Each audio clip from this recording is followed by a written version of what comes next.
ഇന്നത്തെ ഒരു കാലഘട്ടത്തിൽ ഇൻഫെർട്ടിലിറ്റി എന്ന് പറയുന്നത് വളരെ കോമൺ ആണ്. 6 കപ്പിൾസിൽ ഒരു കപ്പിളിന് ഇൻഫെർട്ടിലിറ്റി, കുഞ്ഞുങ്ങൾ ഉണ്ടാകാത്ത ഒരു അവസ്ഥ ഉണ്ടാകുന്നുണ്ടെന്നാണ് റിസർച്ചേഴ്സ് പറയുന്നത്. IVF, in vitro fertilisation. IVF എന്ന് പറഞ്ഞാൽ എല്ലാവർക്കും കേട്ട് പരിചയം കാണില്ല. പക്ഷേ ടെസ്റ്റ് ട്യൂബ് ബേബി എന്ന് പറഞ്ഞാൽ ഭൂരിഭാഗം ആളുകളും കേട്ടിട്ടുണ്ടായിരിക്കും. IVFൻ്റെ മറ്റൊരു പേരാണ് ടെസ്റ്റ് ട്യൂബ് ബേബി എന്നുള്ളത്. IVF എന്ന് പറഞ്ഞാൽ എന്താണെന്ന് നമുക്ക് ആദ്യമേ നോക്കാം. ഇതിൽ സ്പേമും എഗ്ഗും എന്ന് പറഞ്ഞാൽ അണ്ടവും ബീജവും ലബോറട്ടറിയിൽ യുണൈറ്റ് ചെയ്യിപ്പിക്കും. അതിനെയാണ് ഫെർട്ടിലൈസേഷൻ എന്ന് പറയുന്നത്. എന്നിട്ട് ആ ഫെർട്ടിലൈസ്ഡ് ആയ എംബ്രിയോ സ്ത്രീകളുടെ യൂട്രസിൽ നിക്ഷേപിക്കും. ഇനിയും നമുക്ക് നോക്കാം IVF ആർക്കൊക്കെയാണ് റെക്കമെൻഡ് ചെയ്യുന്നതെന്ന്. ആദ്യത്തേത് 35 വയസ്സിൽ കൂടുതൽ ഉള്ള കപ്പിൾസിന്. അവരുടെ മാരേജ് കഴിഞ്ഞിട്ട് ഒരുപാട് നാളായി, അവർ നോർമലി ട്രൈ ചെയ്തിട്ടാകുന്നില്ല, അവർ മറ്റ് ട്രീറ്റ്മെൻറ്റ്സ് ഒക്കെ എടുത്തിട്ടും സക്സസ് ആകുന്നില്ല. അപ്പോൾ അവർക്ക് IVF റെക്കമെൻഡ് ചെയ്യാറുണ്ട്. രണ്ടാമത്തത് ഫെലോപ്പിയൻ ട്യൂബ് എന്ന് പറഞ്ഞാൽ അണ്ടവാഹിനിക്കുഴലിൽ എന്തെങ്കിലും ഡാമേജോ ബ്ലോക്കോ ഒക്കെ ഉള്ള ആളുകൾക്ക് IVF റെക്കമെൻഡ് ചെയ്യാറുണ്ട്. മൂന്നാമത്തത് ഹസ്ബൻഡിന് എന്തെങ്കിലും പ്രോബ്ലം ഉണ്ടെങ്കിൽ എന്ന് പറഞ്ഞാൽ സ്പേംസിൻ്റെ കൗണ്ട് ഒരുപാട് ലോ ആണെങ്കിലോ ക്വാളിറ്റി നല്ലതല്ലെങ്കിലോ സെമൻ പാരാമീറ്റേഴ്സ് ഇത്രയും ഡാമേജ് ആയിരിക്കും, അവർക്ക് നോർമലി ട്രൈ ചെയ്യാനേ പറ്റത്തില്ല. അപ്പോൾ അവർക്ക് IVF റെക്കമെൻഡ് ചെയ്യാറുണ്ട്. നാലാമത്തത് വേറെ ഒരുപാട് ഇൻഫെർട്ടിലിറ്റി ട്രീറ്റ്മെൻറ്റ് എടുത്തിട്ടും സക്സസ് ആകാത്തവർക്ക് IVF റെക്കമെൻഡ് ചെയ്യാറുണ്ട്. അഞ്ചാമത്തത് അൺഎക്സ്പ്ലെയിൻഡ് ഇൻഫെർട്ടിലിറ്റി എന്ന് പറഞ്ഞാൽ ഹസ്ബൻഡിനും വൈഫിനും എല്ലാ കാര്യങ്ങളും നോർമലാണ്, പക്ഷേ കുറേ കാലമായിട്ടും കുഞ്ഞുങ്ങൾ ആകുന്നില്ല, മറ്റു ട്രീറ്റ്മെൻറ്റ്സ് ഒക്കെ ചെയ്തിട്ടും സക്സസ് ആകുന്നില്ല. അപ്പോൾ അവർക്ക് IVFിലോട്ട് പോകേണ്ട ആവശ്യം വരാറുണ്ട്. IVFന് റെക്കമെൻഡ് ചെയ്യുന്നതിന് മുമ്പ് ഒരുപാട് കാര്യങ്ങൾ അനലൈസ് ചെയ്യാറുണ്ട്. എന്തൊക്കെയാണെന്ന് നോക്കാം.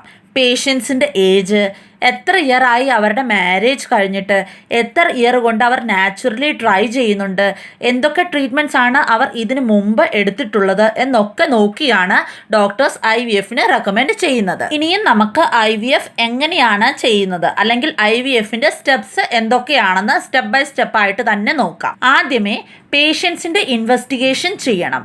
ബ്ലഡ് ടെസ്റ്റും സോണോഗ്രാഫിയും ചെയ്തു നോക്കും. അതിൻ്റെ കൂടെ തന്നെ ഹസ്ബൻഡിൻ്റെ സിമൻ ടെസ്റ്റിങ്ങും ചെയ്യണം.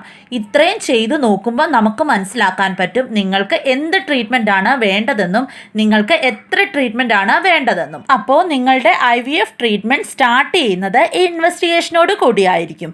ഈ ബ്ലഡ് ടെസ്റ്റും അൾട്രാസൗണ്ടും ചെയ്യുമ്പോൾ നമുക്ക് മനസ്സിലാക്കാൻ പറ്റും നിങ്ങളുടെ ഓവേറിയൻ റിസർവ് എന്ന് പറഞ്ഞാൽ എഗ്ഗ് പ്രൊഡ്യൂസ് ചെയ്യാൻ നിങ്ങൾക്ക് എത്ര കപ്പാസിറ്റി ഉണ്ടെന്നും പിന്നെ നിങ്ങൾക്ക് എത്ര ഡേയ്സ് ഇഞ്ചെക്ഷൻസ് തരണമെന്നും ഏത് ഇഞ്ചെക്ഷനാണ് തരേണ്ടതെന്നും എത്ര ഡോസിലാണ് ഇഞ്ചെക്ഷൻ തരേണ്ടതെന്നും. പീരീഡ്സിൻ്റെ ഡേ 2ലോ ഡേ 3ലോ നിങ്ങളെ ഹോസ്പിറ്റലിൽ വിളിപ്പിക്കും. എന്നിട്ട് സ്കാൻ ചെയ്ത് നോക്കും.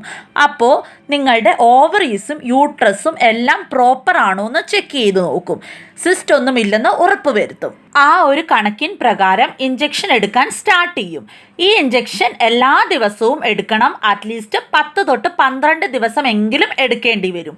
പിന്നെ നിങ്ങൾ ഈ ഇഞ്ചെക്ഷൻ എടുക്കുമ്പോൾ ശ്രദ്ധിക്കേണ്ടത് എന്താണെന്ന് പറഞ്ഞാൽ എല്ലാ ദിവസവും ഒരേ ടൈമിൽ വേണം ഈ ഇഞ്ചെക്ഷൻ എടുക്കാനായിട്ട്. പിന്നെ നല്ലൊരു IVF സ്പെഷ്യലൈസ്ഡ് ആയ ഹോസ്പിറ്റലിൽ പോയി വേണം ഈ ഇഞ്ചെക്ഷൻ എടുക്കാനായിട്ട്.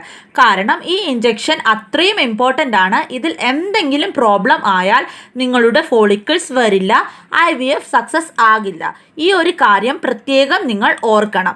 ഇഞ്ചെക്ഷൻ എല്ലാ ദിവസവും ഒരേ സമയത്ത് മിസ് ചെയ്യാതെ തന്നെ ഒരു 10 തൊട്ട് 12 ദിവസം എടുക്കണം. ഇതിൽ ടൈമിങ്ങിന് പ്രത്യേകം ഒരു ഇമ്പോർട്ടൻസ് ഉണ്ട്.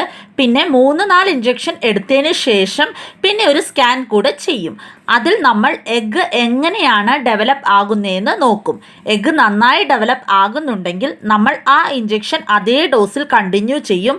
അഥവാ എഗ്ഗ് നന്നായി ഡെവലപ്പ് ആകുന്നില്ലെന്ന് തോന്നുവാണെങ്കിൽ ആ ഇഞ്ചെക്ഷൻ്റെ കൂടെ വേറെ ഒരു ഇഞ്ചെക്ഷൻ കൂടെ ആഡ് ചെയ്യും. അല്ലെങ്കിൽ എടുത്തുകൊണ്ടിരുന്ന അതേ ഇഞ്ചെക്ഷൻ്റെ ഡോസ് കുറച്ചുകൂടെ കൂട്ടും. 3-4 ഇഞ്ചെക്ഷൻ്റെ ഡോസ് എടുത്തതിന് ശേഷം എന്ന് പറഞ്ഞാൽ കറക്റ്റായിട്ട് പീരീഡ്സിൻ്റെ ഡേ 5 അല്ലെങ്കിൽ ഡേ 6ലോ സ്കാൻ ചെയ്ത് നോക്കുമ്പോൾ ഫോളിക്കിൾസ് നന്നായി ഡെവലപ്പ് ആയെങ്കിൽ ഒരു ഇഞ്ചെക്ഷൻ കൂടി എടുക്കും. ആ ഇഞ്ചെക്ഷൻ്റെ പേരാണ് ആൻറ്റഗണിസ്റ്റ്. ഈ ആൻറ്റഗണിസ്റ്റ് ഇഞ്ചെക്ഷനും ഒരുപാട് ഇമ്പോർട്ടൻ്റ് ആയ ഒരു ഇഞ്ചെക്ഷനാണ്. ഇതിൻ്റെയും ടൈമിംഗ് കറക്റ്റ് ആയിരിക്കണം. ഈ ഇഞ്ചെക്ഷൻ ഡേ 5 അല്ലെങ്കിൽ ഡേ 6ലായിരിക്കും സ്റ്റാർട്ട് ചെയ്യുന്നത്. പിന്നെ ഈ ആൻറ്റഗണിസ്റ്റ് മറ്റേ ലാസ്റ്റ് ഇഞ്ചെക്ഷൻ എപ്പോൾ വരെ എടുക്കുന്നുണ്ട് അപ്പോൾ വരെ എടുക്കേണ്ടതാണ്. അപ്പോൾ നെക്സ്റ്റ് 5 അല്ലെങ്കിൽ 6 ഡേയ്സ് നിങ്ങൾക്ക് ഈ ആൻറ്റഗണിസ്റ്റ് ഇഞ്ചെക്ഷൻ എടുക്കണം. അതിൻ്റെ കൂടെ നമ്മൾ ഡേ 2-ൽ സ്റ്റാർട്ട് ചെയ്ത ഇഞ്ചെക്ഷൻ കൂടി എടുക്കണം. അതിനെ നമ്മൾ ഗൊണാഡോട്രോഫിൻ ഇഞ്ചെക്ഷൻ എന്നാണ് പറയുന്നത്. ഈ എല്ലാ ഇഞ്ചെക്ഷനും എടുക്കണം ഒരേ സമയത്ത് from A specialised nurse who got experience in infertility. അത് കഴിഞ്ഞ് 3-4 ദിവസം കഴിഞ്ഞിട്ട് നിങ്ങൾ വരുമ്പോൾ വീണ്ടും സ്കാൻ ചെയ്ത് നോക്കും. ബ്ലഡ് ടെസ്റ്റും ചെയ്യേണ്ടി വരും. വീണ്ടും 10 തൊട്ട് 12 ദിവസം കഴിഞ്ഞിട്ട് സ്കാൻ ചെയ്ത് നോക്കും. അപ്പോൾ എഗ്ഗ് നന്നായി മെച്ചുവർ ആയെങ്കിൽ വീണ്ടും ഒരു ഇഞ്ചെക്ഷൻ കൂടി തരും. അതിനെ നമ്മൾ ട്രിഗർ ഇഞ്ചെക്ഷൻ എന്ന് പറയും. ട്രിഗർ ഇഞ്ചെക്ഷൻ്റെയും ടൈമിംഗ് ഒരുപാട് ഇമ്പോർട്ടൻ്റ് ആണ്. ഈ ഇഞ്ചെക്ഷൻ എടുക്കേണ്ടത് നിങ്ങളുടെ പിക്കപ്പിന് എന്ന് പറഞ്ഞാൽ എഗ്ഗ് എടുക്കുന്നതിന് 34 തൊട്ട് 36 മണിക്കൂർ മുമ്പാണ്. നിങ്ങളുടെ എഗ്ഗ് എടുക്കേണ്ടത് മറ്റന്നാൾ രാവിലെ 10 മണിക്കാണെങ്കിൽ ട്രിഗർ ഇഞ്ചെക്ഷൻ എടുക്കേണ്ടത് അതിൻ്റെ 34 തൊട്ട് 36 മണിക്കൂർ മുമ്പാണ്. എന്ന് പറഞ്ഞാൽ ഇന്ന് രാത്രി 10 തൊട്ട് 12 മണിയുടെ ഇടയിൽ.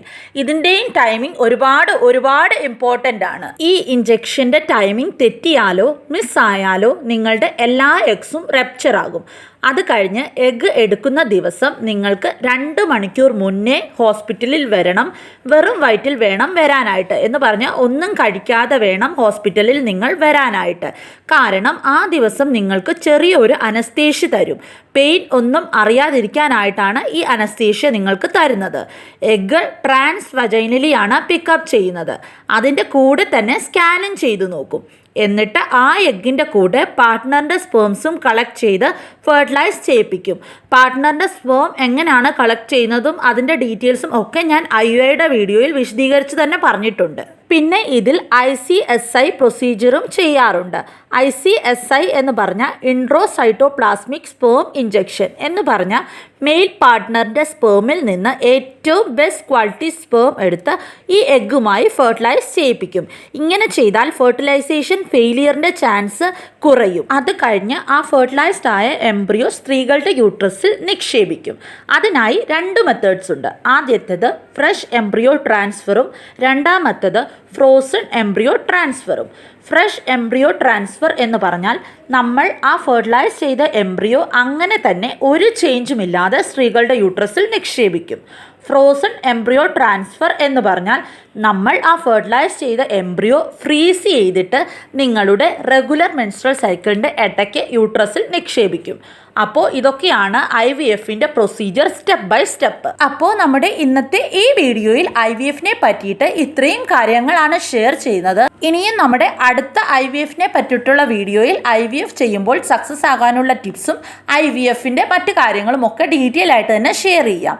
അപ്പോൾ നിങ്ങൾക്ക് ഈ വീഡിയോ യൂസ്ഫുൾ ആയിട്ടുണ്ടെന്ന് തോന്നുന്നുണ്ടെങ്കിൽ നിങ്ങളുടെ മറ്റുള്ള ഫ്രണ്ട്സിലേക്കും ഈ ഒരു വീഡിയോ ഒന്ന് ഷെയർ ചെയ്ത് കൊടുക്കുക.